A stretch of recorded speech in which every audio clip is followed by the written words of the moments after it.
গাজা শান্তি চুক্তি নিয়ে মার্কিন প্রেসিডেন্ট ডোনাল্ড ট্রাম্প বক্তৃতা দেওয়ার সময় ইসরায়েলি পার্লামেন্টে হট্টগোল সৃষ্টি হয়।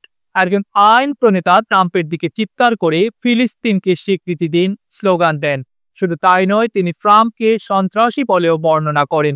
সোমবার 13 অক্টোবর বিরল এই ঘটনার পর 2 এমপিকে পার্লামেন্ট থেকে জোর করে বের করে দেওয়া হয়। জেরুজালেম পোস্টের প্রতিবেদন অনুসারে ট্রাম্প তার ভাষণের সময় যখন রাষ্ট্রদূত স্টিভ উইটকফের প্রশংসা করছিলেন, তখন হাদাস পার্টির প্রধান আয়মান ওদেহ এবং দলের একজন সদস্য ফিলিস্তিনকে স্বীকৃতি দিন লেখা প্ল্যাকার্ড ধরে রাখেন।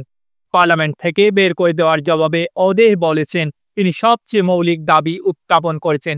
এটি এমন একটি দাবি যার সঙ্গে সমগ্র আন্তর্জাতিক সম্প্রদায় একমত, একটি ফিলিস্তিনি রাষ্ট্রকে স্বীকৃতি দেওয়া। নেসেটের স্পিকার আমির ওহানা এই হট্টগোলের জন্য ট্রাম্পের কাছে তাৎক্ষণিক ক্ষমা চেয়েছেন। ওহানা বলেন, এর জন্য দুঃখিত মিস্টার প্রেসিডেন্ট। ইসরায়েলি এমপি এবং আরেক সদস্যকে নিরাপত্তা কর্মকর্তারা যখন বের করে দিচ্ছিলেন, তখন ট্রাম্পকে বলতে শোনা যায়, কর্মকর্তারা খুবই দক্ষ। এটি শুনে অন্যান্য সংসদ সদস্যরা হেসে ওঠেন।